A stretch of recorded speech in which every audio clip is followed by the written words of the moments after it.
I've had this 1997 4-wheel drive HiAce for a few months now. I'm really happy with it. I still look forward to any opportunity I get to drive it. We've also come up with a name for it, Vision. There's a long story as to how it became Vision. Maybe I'll tell you in another video sometime. And if you've been following this car, you probably know it almost as well as I do, and that there were some loose ends that were bothering me. In this video, we tidy up all of the loose ends on Vision and make it damn near perfect. Remember when we filmed the annual service video? Well, the air filter looked really dirty then, but we ran out of time to replace it. I sourced this one from Direct Auto Spares using their eBay site, and at under $20 delivered, even someone as cheap as me would be silly not to renew it each year.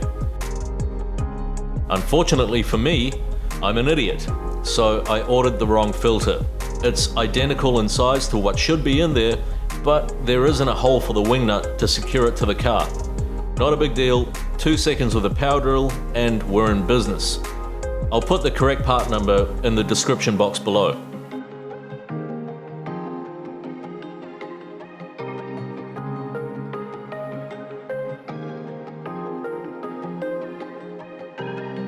Whenever I replace an air filter, and especially on a 4-wheel drive, I always spray down the housing with lanolin. This magical substance is extracted from sheep's wool, and it's actually what insulates and waterproofs them. It repels water, acid, and prevents rust, so it's cheap insurance. And it's important though to always wipe it down, leaving just a thin film behind. Kinda like wax, because it's tacky stuff, and left to sit, it will collect everything.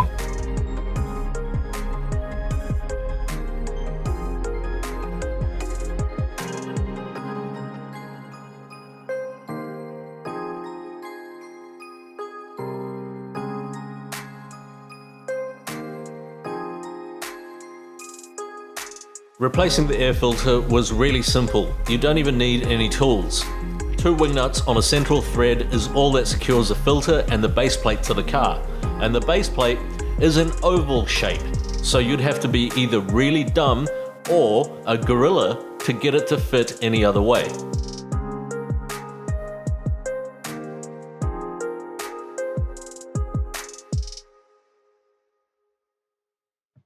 Some of you may remember that when I got this car in October last year, 2020, it didn't come with a stereo, which is a good thing because Japanese stereos usually only go up to 90 FM, so kind of pointless for me. I'd have to replace it anyway, and it would have been in Japanese, so kind of pointless. I bought this, which I've affectionately called the dinosaur. Now, when I was looking for stereos, I didn't just buy whatever I came across. I actually measured the dash opening and realized that no stereos on the market would fit this dash opening. They were all way too big, both in width and in height. So I went on eBay and I found the closest thing that I thought would fit, and it was the dinosaur. Unfortunately, it didn't fit, and I haven't really shown you guys much about the stereo on this car before because I was ashamed to show you the butchering that I had to do to get it to fit. It may look like it's sitting in there all right now, but trust me, it is a nightmare, both in appearance outside and at the back.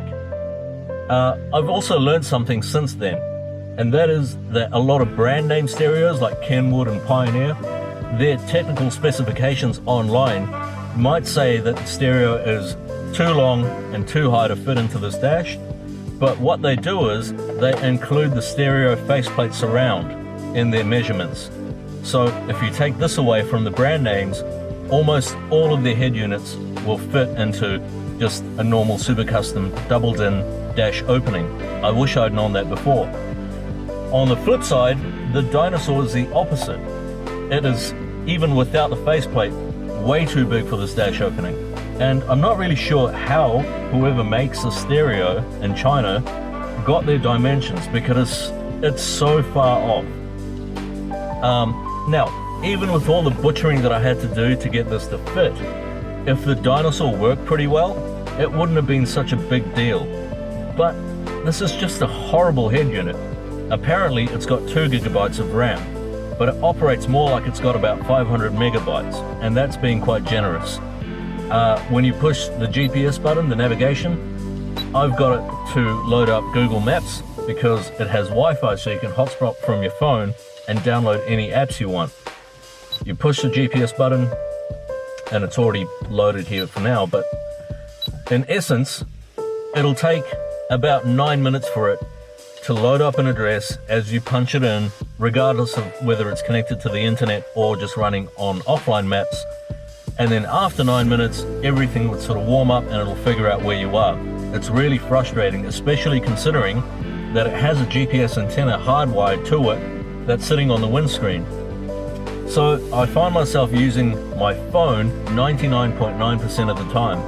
And the thing about the phone is, it's at least 4 times as powerful as this head unit. So while this takes about 9 minutes to load an address, the phone takes about 9 seconds. So kind of pointless. Also, there's a lot of things in my life that can be awash with, I don't know, just being a mess. But my car has to be perfect. And behind this atrocious head unit is a whole lot of wiring and stuff that is bunched up because the dinosaur is really long as well. So sometimes you can get away with putting in an oversized head unit into a smaller dash opening simply by recessing the head unit behind the dash opening. The dinosaur is super long, so this is about as far back as it'll go, and it's already sticking out of the dash opening. So I'm going to address this today. We're going to fix it. I've bought an aftermarket Kenwood doubled in head unit. It's got dual Bluetooth connectivity. It's got a whole bunch of features. Plus, I guarantee it'll have a much better sound quality. And it fits. So I should mention one thing. If you do buy something like the dinosaur that runs Google or Google Play services, before you remove it to either sell it or bin it, make sure you remove all of your accounts from it. Just do a hard reset on it, because if you do sell it, someone else will have access to your Google account and they could post some pretty bad videos on your YouTube channel.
So here's the old dash panel removed. You can see I've done a pretty good job in expanding the stereo opening. It looks uniform here on the bench, and I used the Dremel tool with a cutting disc to hack into it. And I thought by using a precise tool, I'd get a precise opening. Nope! The cutting disc would overheat the plastic, causing it to melt off in chunks and clog up the cutting disc itself. This is actually the result of 4 hours of hand sanding. And even though it looks uniform on the bench, with the stereo in it, you could see the distinct uneven gaps around the head unit and even into the metal sides of the stereo. The opening wasn't meant to be as well, so the stereo wouldn't be aligned behind the dash panel. It was just a mess, and I'm glad it's gone. Trust me, lesson learned.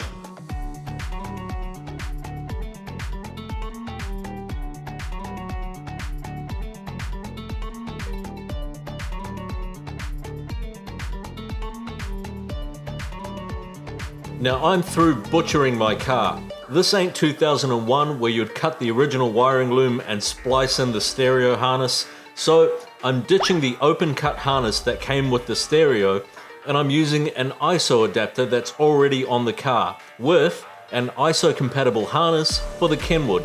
Plug and play, no cut wires, easy.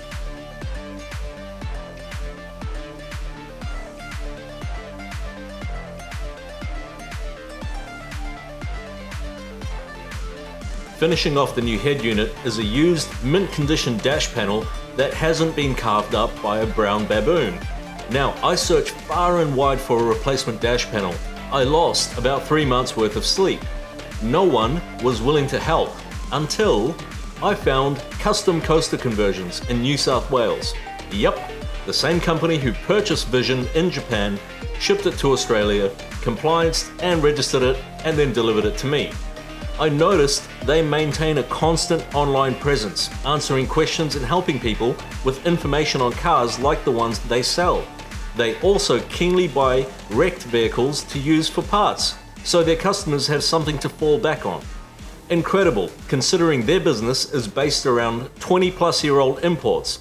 A huge thanks to Hugo and his team for helping a brother out.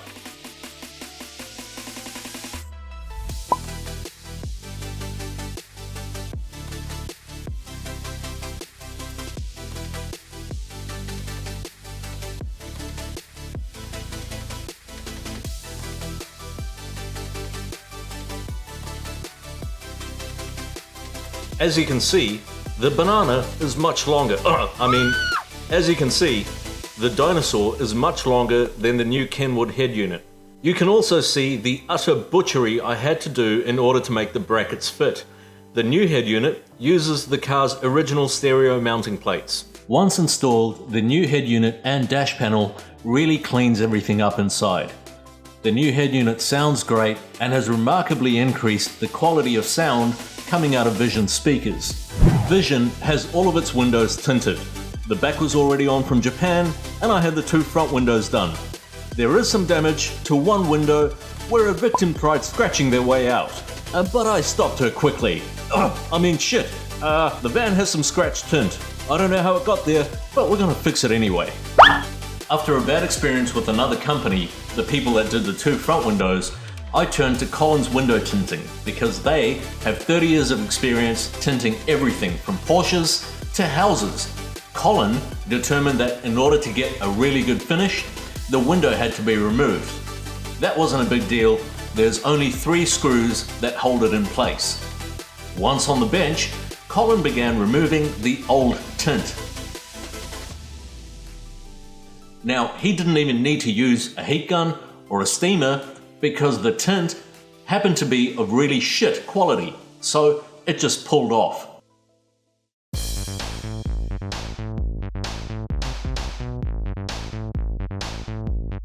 Once the old tint was off, Colin started cleaning down the window to remove any remnants of old window film or adhesive.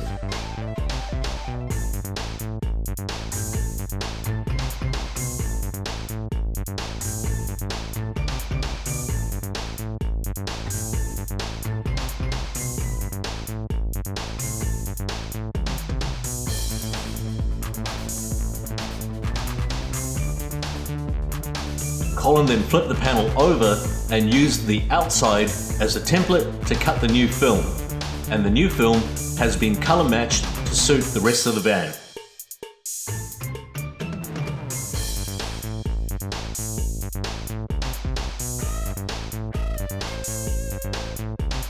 I've actually tried window tinting myself, given how easy the professionals make it look, and I quickly learned that it takes a skilled hand with many years of experience to get a professional, long-lasting finish. Unless, of course, you like lots and lots of bubbles in your tint. Colin decided to demonstrate just how durable the new tint is by chewing it. Ow! The backing is pulled off and the tint is thoroughly wet down, so is the window panel. Colin then offers up the new tint, lines it up, and then squeegees out any liquid and air pockets.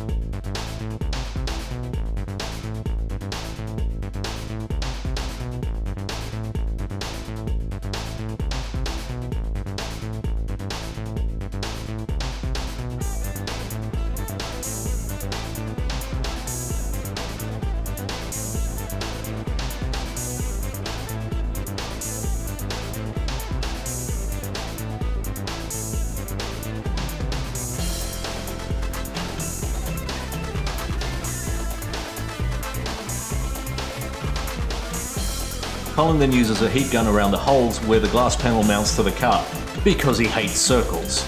No, that's not it. It's to stop the window tint peeling up when we go to mount it back on the car, because Colin is a perfectionist. With the glass panel back on the car, vision now looks uniform and tidy.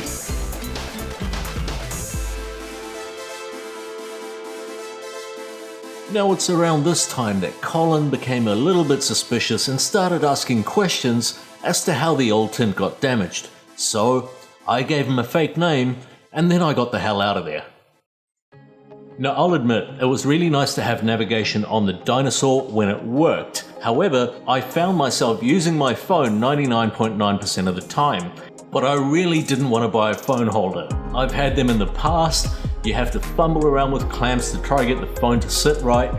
If you hit a small bump, the thing would flop over, and once a week you'd come out to find it lying on the floor because it would lose suction power. This is something very different. Now we live in a wicked cool time where engineering and ingenuity combine to fix everything. This Baseus phone holder, which I found on eBay for under $20 delivered, is the future. It ingeniously uses the phone's own weight and gravity as the clamping force. Plus, it has a really good suction mount system. It hangs onto the HiAce's textured dashboard like a Catholic priest does around the boys' changing room. While I was installing the stereo, I also routed a braided USB Type-C cable under the dash and up to the A-pillar, so I'll always have a really neat power source nearby. I've also mounted the microphone for the head unit onto the A-pillar. Later on, when I upgrade to a wireless charging phone, I can use the USB Type-C cable to power a similar style of phone holder that also has a wireless charging pad built in, so it's also future-proofing. Now I decided to swing by City Toyota in Northbridge and pretend like I want to buy a car, but really I'm just there for the free coffee. While I was hanging around, I noticed they had new stock of all-terrain tires. And so when the service manager went to lunch, I snuck around the back and I told the tire fitter that I was the new head of sales and management and I was testing a new model in Australia. I told him to fit 4 Kumho AT51 all-terrains onto Vision, and to my surprise, he fell for it. Now I chose the AT51s because they look like the perfect hybrid between the BF Goodrich KO2s and the Toyo Open Country all-terrains. We also opted to go for one size larger in profile, where the standard 4-wheel drive Super Custom has a 215/70, we've gone for a 215/75. This should lift Vision's belly up off the ground a little bit and also give me more room to play with when I want to air down and go off-road, especially on the beach. We chose the AT51s in a light truck construction. This means they're built significantly tougher than a passenger-built tire and should fare well over sharp rocks and endless corrugations. It also has a cut and chip resistant silica compound, and the tire fitter tells me they do really well in our scorching hot summers. They also have a really strong reputation for lasting a very long time. So I was super happy to con the tire fitter into putting them on. Now the old tires, which were highway terrains, went straight in the bin, even though the tread was like new. I had to buy them and fit them to pass compliance in my state, and the state demanded that Vision have its original size wheels and tires before they gave it the tick of approval. I bought the highway terrains used off of Gumtree, which is like Craigslist if you're watching in America. The previous owner had removed them from his car because he upgraded to all-terrains as well. Unfortunately, unbeknown to me at the time, he had left the tires sitting outside for a couple of years and they developed dry rot. I wanted to upgrade to all-terrains anyway, but after seeing some cracks forming around the entire circumference of the old tires, it was definitely time to get rid of them. Plus I wanted Vision to step away from looking like a mum's van and step into looking like more of a clean, capable 4-wheel drive. With the added height from the new tires coupled with the aggressive tread pattern, Vision is starting to look really purposeful. It's nice having a van, right? If you need to move any bulky items, maybe you bought some outdoor furniture or even your mountain bikes, just chuck it in the back and then off you go. No, not for this car. You see, what I love about this car is its interior and its flexibility. I envision and fantasize about everyone that I love and care for sitting in these seats, and to remove them and do the whole van lifer thing, put a mattress in it, some fairy lights, it's just not my kind of thing. I like the versatility of being able to carry some cargo and passengers and switch as I need to.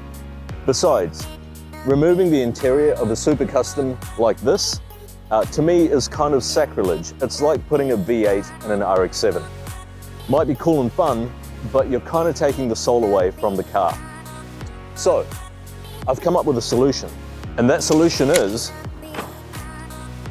instead of piling everything on the inside, for example, if I have to move outdoor furniture, mountain bikes, things like that, I'll just hire like a $25 trailer and tow with it. Secondly, if I do want to do the whole van lifer thing, maybe I want to go on like a big outback trip or like a road trip into the middle of nowhere, I would much rather just hire a small caravan or a small camper trailer. That way, when I come back to civilization and normality, I still have a nice, respectable car to drive and use every day. There was an issue though, and I couldn't quite figure it out. So I ran some numbers, I drew some graphs and some diagrams, I consulted with my therapist, and then I realized I didn't have a tow bar. I decided to go on the internet and creep message random women that I've never met before. Once I was finished, it was time to look for a tow bar. Now I searched far and wide all over the internet and on foot, and I couldn't find anything. I searched HiAce Super Custom Tow Bar, and I got no results. So I got in the car and I visited as many tow bar shops in Perth that I possibly could, and they all told me to get lost. Not one shop was willing to help or even look into a bar that might fit my car. So it was back to the drawing board, and I figured it out. I was searching for the wrong thing. See, I was putting in HiAce Super Custom Tow Bar, when really I should have been putting in HiAce Import Tow Bar. Once I had done that, a whole list of options opened up of bars produced locally that would apparently fit my car. I settled on a tag tow bar because it's ADR compliant, it's built locally, and they have a good reputation. I purchased an entire kit which has everything you need, including a plug-and-play wiring harness to install it. Because no tow bar shop wanted to know me or my car, I needed a place to fit it.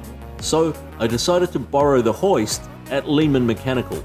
You might remember Lehman and David from the annual service video. Now Dave is not a licensed tow bar installer, so he in no way, shape or form had anything to do with installing my tow bar. And I also have to apologize to you about the filming of the tow bar install. See, during filming I accidentally put on a Michael Jackson filter, which made my brown hands look white. So the white hands that you might see installing my tow bar is completely mine, and definitely not David Lehman of Lehman Mechanical.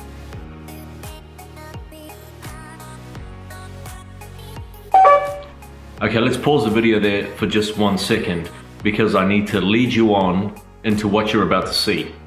The tag tow bar, which was stated compatible for the HiAce KZH106, which Vision is, as well as the KZH116, which is very similar and also a four-wheel drive, was not compatible with Vision, but we made it fit. And I'm going to tell you why I pursued and persisted with getting it fitted as well. So I'm going to try and keep this as short as possible. When I received the bar, we rocked up to Lehman Mechanical, we unpackaged the bar, and then we offered it up to the car. Unfortunately, it didn't clear the chassis rails. It was too narrow.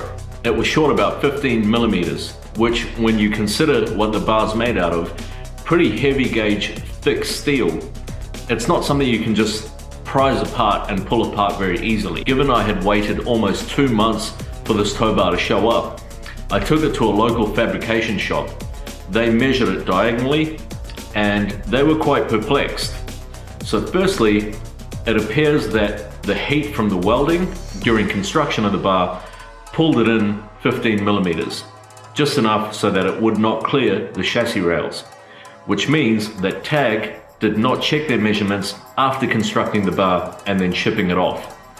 Secondly, it could not have moved 15 millimeters during transit, given how heavy the steel is and the fact that it's a tow bar. It should not be moving 15 millimeters.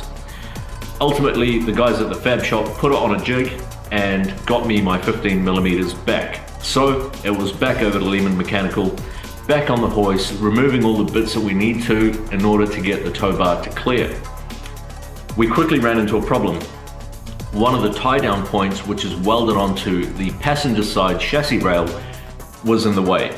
And that's where we started thinking, is this bar actually engineered? Have they actually tried it on the cars that they specify it's compatible with? We persisted, we cut off the tie down point. On the driver's side, there's a bolt-in factory recovery point. That had to go because the TAG tow bar lined up with the bolts on the driver's side chassis rail.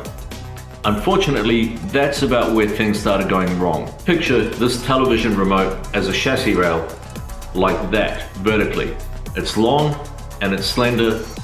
On the driver's side, on the side of the chassis rail, we managed to get 2 bolts that lined up perfectly.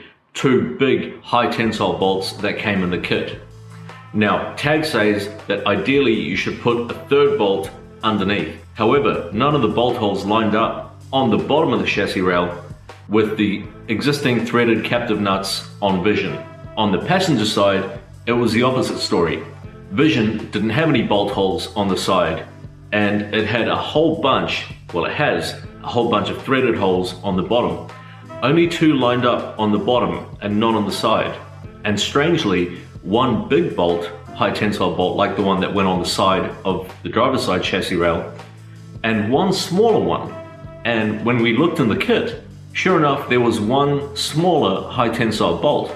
Now, we tried everything. We looked at the instructions, we looked at everything that came in the box, we tried to fit it in numerous ways, and we thought about it. So we decided to give TAG a call. Now, they were friendly enough on the phone, and the guy was really helpful, but he only had the same instructions that we did that came in the box. And he suggested that 2 bolts would be just fine on either side. But they recommended that we pull up the carpet in the boot and we drill through the chassis rails into the bar and put in the 3rd bolt. I wasn't really comfortable with doing that. So they also said for a more permanent mount, they would be happy for us to weld the bar on. So coupled with the 2 bolts on either side and a little bit of welding. And that should mean that the bar is on there really sturdy, will be safe and durable. I opted for the welds versus drilling into the chassis rails because even though it's pretty permanent, they can always be cut out, ground back, painted over, and then brought back to original. Whereas drilling holes through the floor, down into the chassis rail, really close to the fuel tank, was too much of a risk for me. The kit also came in with a plug-and-play wiring harness, which was not a plug-and-play wiring harness. So that had to be cut and manually spliced into Vision's wiring harness.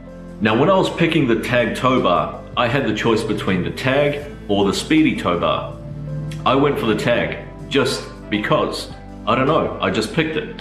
There wasn't really much of a price difference between the 2 bars, and I can't help but wonder what the Speedy tow bar would be like. Would it have been a properly engineered bar that would have just bolted into Vision? So here's why I persisted, and I didn't just pull the bar off and then send it back to TAG and get my money back. Now, you got to think about time and investment, not the almost 2 months that I just waited for this tow bar to arrive. But then secondly, once we got it, we had to remove all of the bits and pieces at Lehman Mechanical And you know, they're a busy workshop and you're taking up their time, so you need to pay for that time. About an hour and a half fucking around at Lehman Mechanical, getting the bits and pieces off Vision, offering the bar up, pulling it off, offering it up, pulling it off, cutting off with a grinding disc my tie-down hook, only to find out that the bar was too small. So off I went to the fabrication shop. 2 hours there. And they're a busy shop as well. They've got people coming and going. They went out of their way to help me stop what they're doing. So that was 2 hours there of their time. And again, that costs money. Next, back to Lehman Mechanical. And again, the hours quickly add up when you're pissing around trying to get something to fit that says it will perfectly fit on the box for your car. By the time we realized that the bar was not engineered for the vehicles that they claim it is engineered for, we were already invested heavily in a lot of time. So if I was to send the bar back, yeah, I'd get nearly $400 back for the bar, but more than likely I'd be paying for shipping, and it has to go to the opposite end of the country, so that would be like another $100. And I'd be out of pocket about $500 already with all of the shops trying to get it fitted, wasting people's time. So financially, it was more feasible for us to just continue with putting it on and then modifying it to suit. That's the warning I wanted to give you. If you are looking to buy a tow bar for your HiAce Super Custom, do not buy a tag tow bar. I highly recommend going with the Speedy tow bar, not because I know it fits, but because I know the tag tow bar doesn't fit. And if you do buy a Speedy tow bar and it is just a bolt-on, please let me know. Hit me up on Instagram because I would really like to know. Actually, wait, just one second, please. If I sound really drunk in the voiceover for the tow bar install, it's because it was a very long day and I wanted to do the voiceover at the end of that day so that it was still fresh in my mind. So, I'm not drunk, I'm just very, very tired. As you can see, here I am organizing all of the nuts and bolts and the instructions. Here I step back and let the boys take a look at my organizational skills. Next, it was time to cut off the passenger side tow hook, which is welded in place. The driver's side tow hook was unbolted and cannot be reused, as the tow bar now takes its mounting points and its place. The welds were ground down and then painted over using a strong, rust-inhibiting black enamel.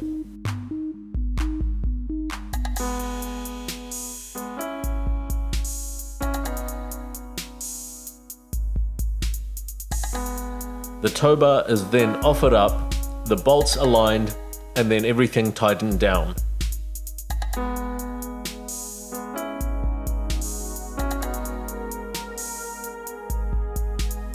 Next, we start welding in to make up for the lack of a third bolt on each side.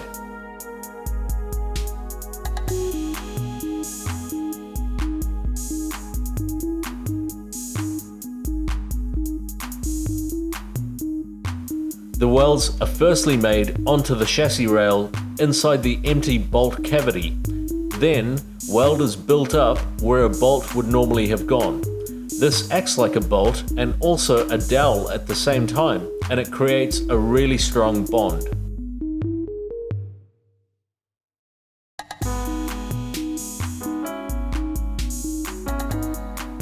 The finished product is painted with numerous coats of the same rust-inhibiting enamel paint. The wiring is spliced into the taillights and the trailer plug is connected.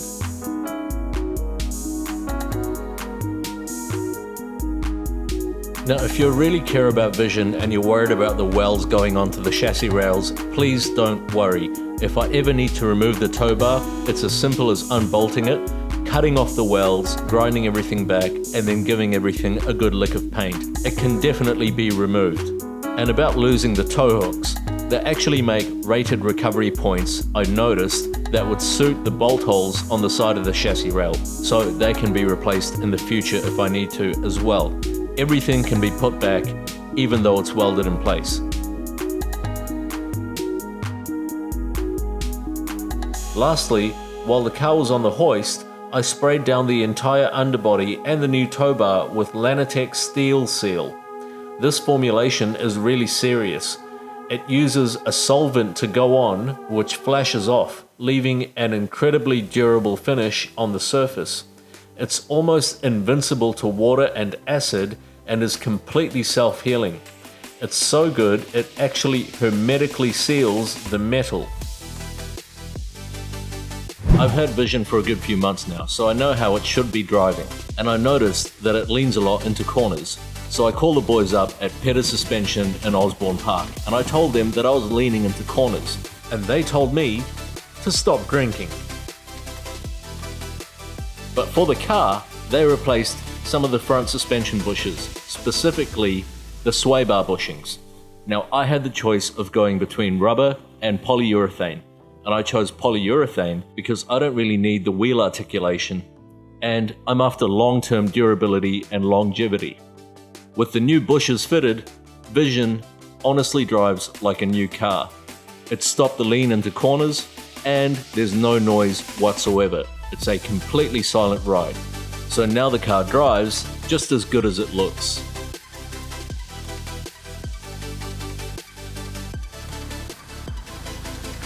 Well, that was the last of the editing, so I guess that's the end of this video. I got my first car when I was 12. I bought my first car when I was 13. I went halves with my mum.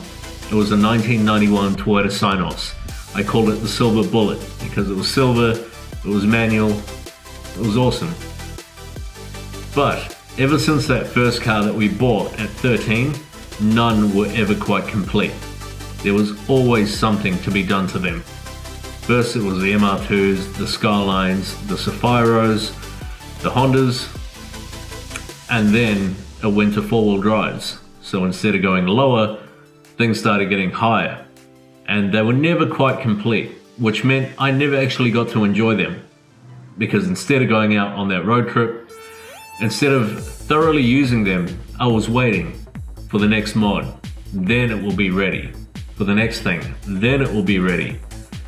So for Vision, I'm so pleased to say that for the most part, it's complete. There's still a couple of details that I'd like to get sorted out, but they're just that, details. They can come and go whenever. And maybe I'll put them up on Instagram instead of filming them, because shooting this video was fucking tough. So in saying that, that's a big deal for me.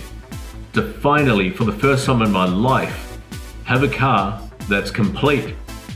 All I have to do to it now is service it once a year, give it a wash every now and then, but mostly put diesel in it and enjoy it, which is all new to me. Now about this channel, I don't want to be that guy that makes videos on the same car, you know, flogging a dead horse and all that.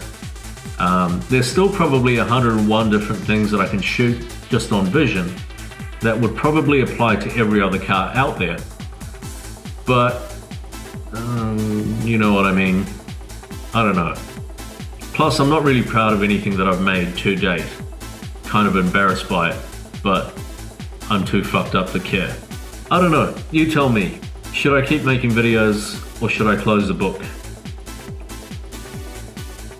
Thanks for sticking around. I guess I'll see you around. Maybe.